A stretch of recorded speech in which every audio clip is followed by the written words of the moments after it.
पर की और बड़ी जानकारी आ रही है, वो आपको बता दें। हरियाणा में राज्यसभा चुनाव के नतीजे घोषित। इस वक्त की बड़ी खबर आपको बता दें, राज्यसभा चुनाव के नतीजे घोषित हो गए। हरियाणा में बीजेपी उम्मीदवार संजय भाटिया चुनाव जीते हैं, ये इस वक्त की बड़ी खबर। कांग्रेस उम्मीदवार करणवीर बोध भी चुनाव जीते हैं, ये बड़ी खबर आ रही है। निर्दलीय प्रत्याशी सतीश नादल को हार मिली है। जानकारी आपको दे दें, चुनाव में कांग्रेस में खुलकर भीतरघात जो है वो जरूर सामने आया है। कांग्रेस के 5 विधायकों ने क्रॉस वोटिंग की है, ये बड़ी खबर आपको बता दें। कांग्रेस के 5 विधायकों ने क्रॉस वोटिंग की है। कांग्रेस को कुल 9 वोट का नुकसान हुआ है, ये बड़ी खबर आपको बता रहे हैं, बड़ी जानकारी आपको दे रहे हैं।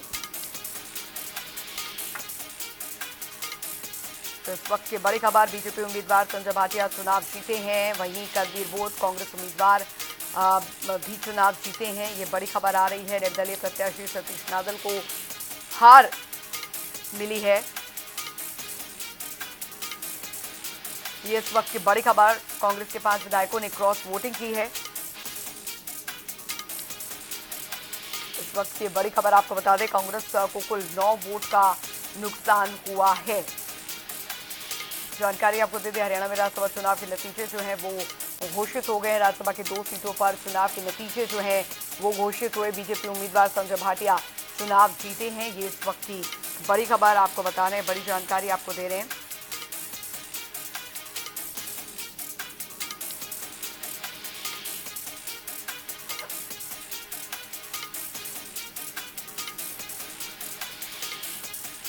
वरिष्ठ संवाददाता पवन सिवर हमारे साथ इस बीच जुड़ गए हैं ज्यादा जानकारी के साथ।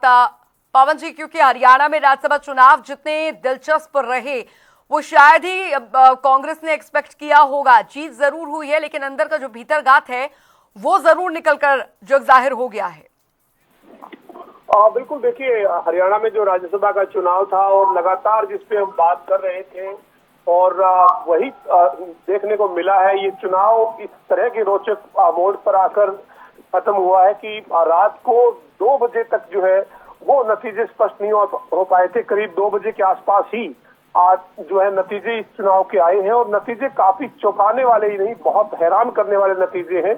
कांग्रेस पार्टी में बहुत बड़ा भीतरघात हुआ है, बड़ी सेंधमारी कांग्रेस पार्टी में इस राज्यसभा के चुनाव में देखने को मिली है। 9 वोट जो है वो कांग्रेस के खिलाफ गए हैं और इसी के चलते कांग्रेस के जो उम्मीदवार हैं करणवीर बोध, उनको 28 वोट मिले हैं और उनके जो प्रतिद्वंदी उम्मीदवार थे निर्दलीय उम्मीदवार सतीश नादल, उनको 27 वोट मिले हैं। यानी महज 1 वोट के अंतर से ये चुनाव जो है वो करणवीर बोध जीत पाए हैं और इतना मजबूत आंकड़ा कांग्रेस के पास था।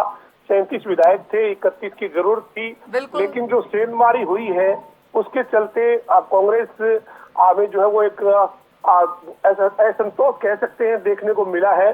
5 वोट क्रॉस वोट हुए हैं और 4 वोट जो है वो रद्द हुए हैं, यानी 9 वोट जो है वो कांग्रेस पार्टी के अंदर से टूटे हैं।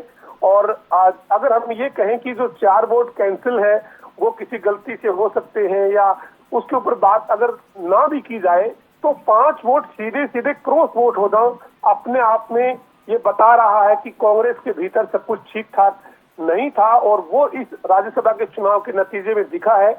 बड़ा भीतरघात जो है वो देखने को इस चुनाव में मिला है। हालांकि बीजेपी के लिए भी झटका है। बीजेपी के उम्मीदवार संजय भाटिया बिल्कुल सीधे तौर पर चुनाव जीते हैं, लेकिन बीजेपी ने जो निर्दलीय का समर्थन करने का फैसला किया था उसकी हार हुई है और इस हार में भी बीजेपी का जो वोट 1 वोट इनवैलिड हुआ है वो एक बड़ी वजह बन गया कि वो वोट अगर इनवैलिड नहीं होता तो भी जो है वो निर्दलीय उम्मीदवार सतीश नादल जो वो चुनाव जीत जाते। लेकिन इंडियन नेशनल लोकदल की भूमिका की चर्चा अब हर तरफ हो रही है। अब बीजेपी ने कांग्रेस की बी टीम इनेलो को बता दिया है।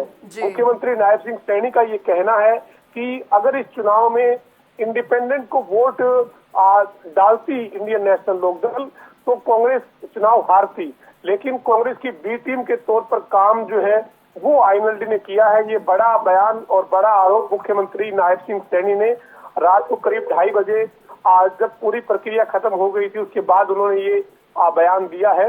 तो इस पूरे चुनाव को आप अब समझ सकते हैं कि किस तरीके की रोचकता के मोड़ पर आकर ये चुनाव संपन्न हुआ है। जी बिल्कुल पवन जी, और कुल मिलाकर देखा जाए कांग्रेस ने जो इतनी जद्दोजहद की, हालांकि उन्हें इसका नतीजा तो मिल गया, लेकिन कहीं ना कहीं कांग्रेस के अंदर खाने अब आत्ममंथन का दौर शुरू हो गया होगा कि इतनी उठापटक चली, हिमाचल तक ले गए अपने विधायकों को, वहां बड़े बड़े तरीके से प्रशिक्षण दिया गया, उसके बाद भी अगर नतीजा इस तरीके का हुआ तो अब जाहिर तौर पर कहीं ना कहीं एक आत्ममंथन चिंतन जो है वो यहाँ पर शुरू हो गया होगा, रिपोर्ट चली गई होगी पार्टी आला कमान को।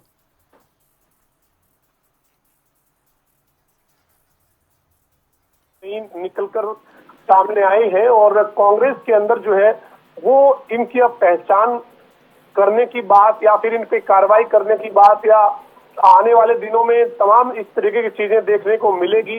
लेकिन सबसे बड़ी बात यही है राज्यसभा के चुनाव की, कोई भी इस तरीके से तय नहीं हो पाता है कि ये वोट किसके थे। हालांकि पार्टी के नेताओं को पता होता है, जो पार्टी के एजेंट के तौर पे, प्रतिनिधि के तौर पे जो वोट देखते हैं, जिसमें भूपेंद्र सिंह हुड्डा और बीके हरिप्रसाद खुद अब शामिल रहे हैं, उन दोनों नेताओं को पता है कि ये गड़बड़ किसने की है।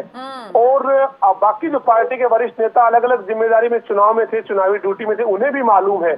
लेकिन किसी भी तरीके से उसको जो वो ऐसा कोई तथ्य नहीं निकल पाता है कि वो उसको साबित कर सके। अगर किसी बड़े स्तर पर जब ये मामला जाता है तो वो साबित हो पाना मुश्किल होता है, क्योंकि लोकतंत्र में जो वोट का अधिकार है वो अपना अधिकार है और वो इसी के चलते ये जो वो गोपनीयता कह लीजिए, तमाम जो चीजें वो इससे जुड़ी हुई रहती हैं। लेकिन जो पार्टी की लीडरशिप है उनको मालूम होता है, और अब कांग्रेस कोई कार्रवाई करेगी इस तरीके की संभावना बहुत कम है। चूंकि ये अलग बात है कि उन विधायकों को अब अलग थलग कर दिया जाएगा, उनके ऊपर भरोसा नहीं किया जाएगा। 2029 में जब चुनाव आएगा तो उनकी टिकट कटना तय हो सकता है। लेकिन आने वाले समय में किस तरीके के समीकरण इस चुनाव के नतीजे के बाद कांग्रेस में भीतरघात करने वालों को लेकर बनते हैं, ये जरूर देखना होगा। लेकिन एक बड़ा चुनाव ये हरियाणा में इस बार राज्यसभा का एक बार फिर जो है वो देखने को मिला है। 2016, 2022 के बाद 2026 को भी याद रखा जाएगा इस लिहाज से, क्योंकि सतीश नांदल जो थे वो हारी हुई बाजी को जीत के करीब लेकर गए, लेकिन जीत नहीं पाए। करमवीर बोर्ड चुनाव जीते, लेकिन बड़ा मजबूत गणित होने के बाद बड़ी सेंधमारी, बड़ा भीतरघात जो वो कांग्रेस में देखने को मिला है। जी बहुत बहुत शुक्रिया पवन सिवर इस तमाम जानकारी के लिए।